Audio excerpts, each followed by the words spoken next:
saya ingin membahas fase-fase dalam galbay pinjol. Oke, nah fase yang pertama, 3 hari sebelum jatuh tempo, Anda akan merasakan yang pertama panik, ya, cemas, yang kedua, yang ketiga takut, yang keempat auto tobat, ya, sedih, bahkan nangis, ya, selanjutnya merasa bersalah karena sudah dipinjami uang atau sudah dibaiki, lalu selanjutnya yang terakhir merasa sendiri. Nah, ini adalah perasaan Anda ketika 3 hari sebelum jatuh tempo atau mendekati jatuh tempo. Gitu ya. Lalu yang harus Anda lakukan adalah yang pertama, stop meratapi diri, stop merasa dunia ini tidak adil. Karena semua orang mengalami gagal bayar, semuanya sama rata. Ya, jadi jika Anda merasa bahwa dunia ini tidak adil karena Anda gagal bayar, Anda sudah menjadi orang yang baik tapi masih dicoba dengan gagal bayar, stop meratapi diri seperti itu. Ya, karena semua orang yang minjol itu mengalami gagal bayar. Semuanya sama rata. Ya, kenapa ada fenomena semua orang gagal bayar? Itu yang belum terjawab ya, kenapa semuanya itu bisa gagal bayar. Oke? Jadi cerialah, angkat pundak Anda, bahkan angkat dagu Anda seperti orang sombong agar Anda stop merasa dunia ini tidak adil. Oke ya. Nah, yang nomor 2 yang harus Anda lakukan itu ya boleh takut, ya boleh takut, boleh panik, boleh nangis, asalkan tidak melakukan hal yang melanggar hukum. Ya, contohnya ya mengakhiri hidup orang lain untuk menguasai hartanya dan lain-lain. Karena tidak worth it atau tidak sepadan, ya cuma galbay doang kok sampai mengakhiri hidup. #galbay nasional. Ya, jadi Anda itu boleh takut, boleh panik, boleh nangis, karena itu natural dari dalam diri manusia itu. Ya, asalkan jangan pernah melakukan hal yang melanggar hukum. Oke ya. Nah, selanjutnya nomor 3, jangan pernah merasa bersalah. Sudah dibaiki, dipinjemi uang malah galbay. Nah, banyak sekali orang-orang atau nasabah-nasabah pinjol ini yang merasakan hal tersebut. Aduh, saya ini kan udah dibaikin, sudah dipinjemin uang, kok malah gagal bayar sih. Nah, ini harus Anda dengarkan ya. Harus Anda sadari, pinjol dan Anda itu bisnis. Ya, pinjol dan Anda itu bisnis. Pinjol tidak baik ke Anda. Kalau pinjol itu baik, maka bukan pinjaman tapi bantuan. Masuk akal toh? Masuk akal sekali ya. Kalau orang itu baik, kalau pinjol itu baik, maka judulnya bukan pinjaman tapi bantuan. Ya. Jadi Anda dan pinjol itu adalah bisnis. Ini adalah mindset yang jarang orang yang menyadari hal ini. Beban di pundak itu terasa sangat berat sekali karena dia merasa bersalah. Sudah dibaiki, dipinjemin uang malah galbay ya. Padahal ternyata pinjol dan Anda itu hanyalah bisnis ya. Kalau pinjol itu baik, maka bukan pinjaman tapi bantuan. Gitu. Oke, selanjutnya nomor 4, tidak perlu curhat atau boleh curhat. Ya. Anda tidak perlu curhat jika mental Anda auto kuat. Ya, percaya kalau banyak orang yang galbay, tidak sendirian, galbay pinjol itu biasa saja, tidak bisa dipidana dan bersedia menerima semua resikonya. Ya, nggak usah curhat, ngapain curhat-curhat?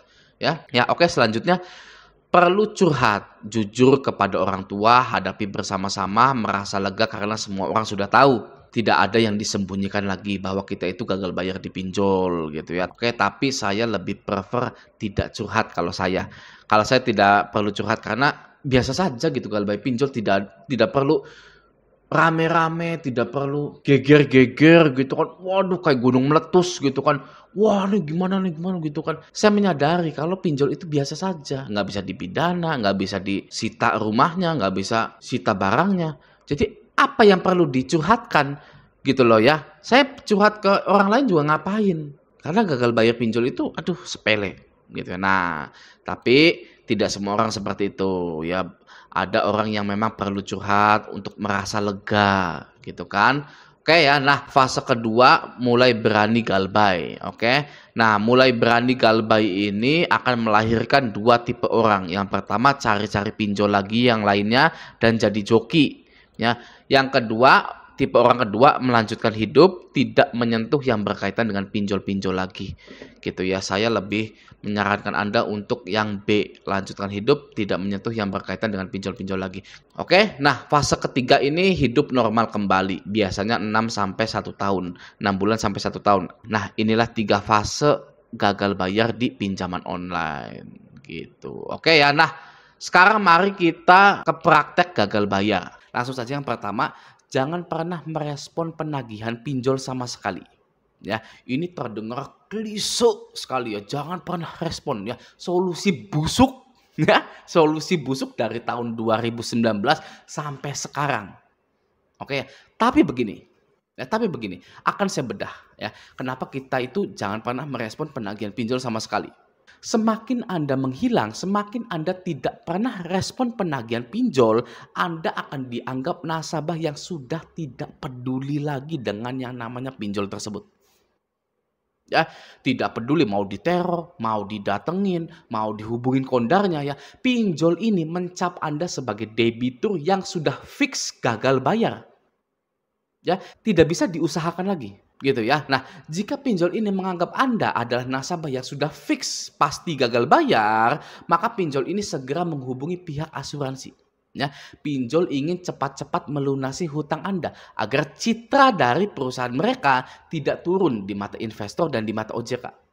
Ya, Anda harus tahu kalau sebuah perusahaan pinjol yang memiliki image gagal bayar yang tinggi, maka perusahaan pinjol itu akan diberikan sanksi oleh OJK.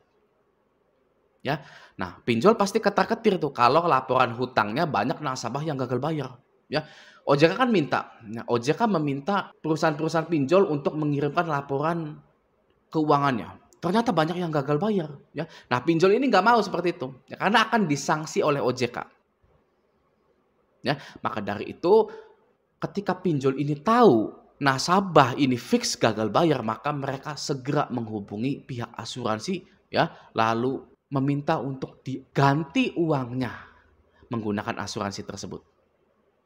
Jadi segera hapus nomor Anda, hapus nomor WA Anda, ganti yang baru agar saat pinjol menagih atau menelpon, mereka itu tidak bisa terhubung dengan Anda atau mereka mendapatkan centang satu dari WhatsApp Anda. Oke, jadilah invisible atau tidak terlihat. Oke, tidak terlihat nih, nggak bisa dijangkau Anda itu, gitu ya. Kalau Anda masih membalas WA penagihan, masih ngangkat telepon ya, WA-nya masih aktif, teleponnya masih aktif, mereka atau pinjol-pinjol ini akan menganggap Anda masih visible, masih terlihat, masih bisa dijangkau, masih bisa diusahakan dengan cara ditekan, disebar data, diancam dan lain-lain.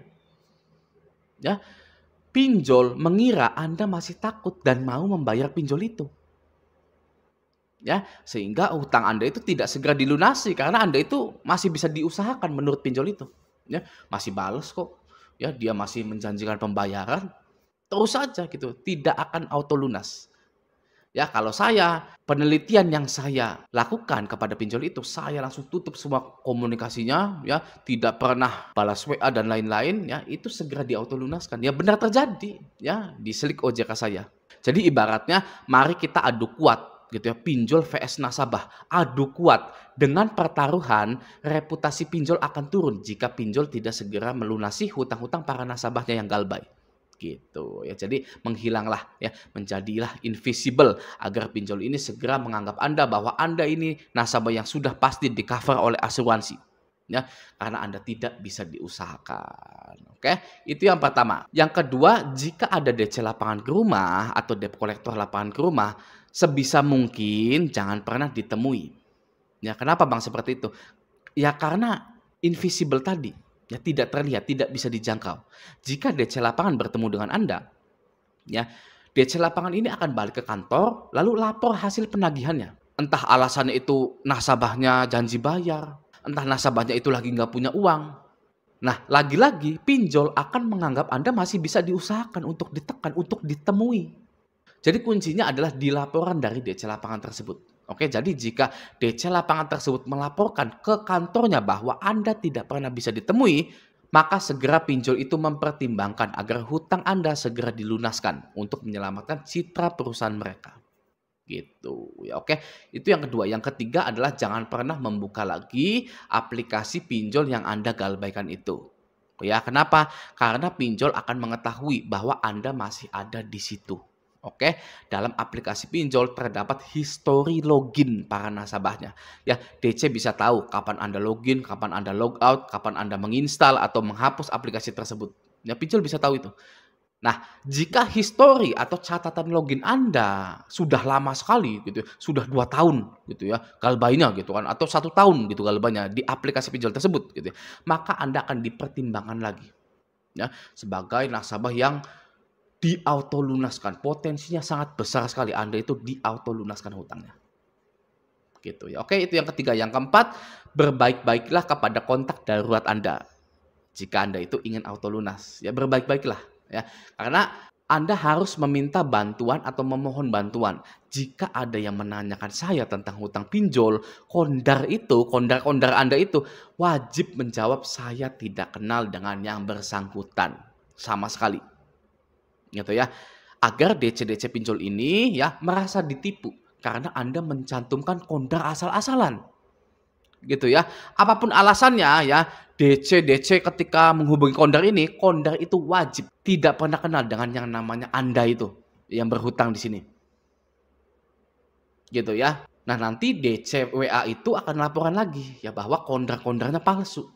Gitu dan Anda sudah tidak bisa dijangkau lagi. Nah, itu potensi auto lunasnya sangat tinggi sekali. Seperti itu. Oke. Nah, sekarang kita ke langkah yang kelima ya, langkah yang paling sulit untuk Anda semua. Apa itu, Bang? Langkah yang paling sulit. Nah, langkah yang paling sulit ini adalah menunggu dengan tenang dan profesional. Oke, jika hutang Anda mau diautolunaskan seperti saya di Akulaku, Kredivo, dan Kredit Pintar itu, maka Anda harus melatih diri Anda untuk menjadi manusia yang tenang dan profesional. Oke ya, nah semoga video ini bermanfaat. Sampai jumpa di video selanjutnya.